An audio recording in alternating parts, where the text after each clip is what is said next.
obunachilar esinglarda bo'lsa, Naynova qishlog'idagi obyektimizni qo'yganimizda ish jarayonlari ketayotganida mana bitgandan keyin kelib obzor qilgani keldik. Bu uyda asosiy 45 kvadrat sokol toshimizni qatirganmiz. Betga o'zimiz ustalar keldi. Mana romni tepasini ko'rib turibsizlar. Esinglarda bo'lsa bu ochiq joy edi. Reyka to'qib, shuni yopib ketishgan ustalar.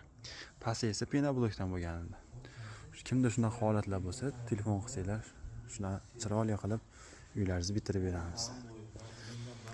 Mana ko'rib turibsizlar, tunkafon qanaqa rangda tanlangan. Bundan ustanovka bo'ladi oralari.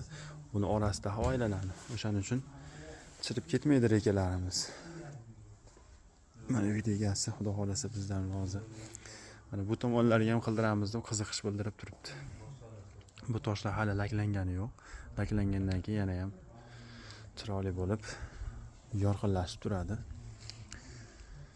Kimga shunday xizmatlar kerak bo'lsa, aloqaga chiqib olasizlar. Dastavka ustunovka xizmati mavjud. Bizda 15 yil garantiya toshlarimizni rangi o'chmasligiga beramiz.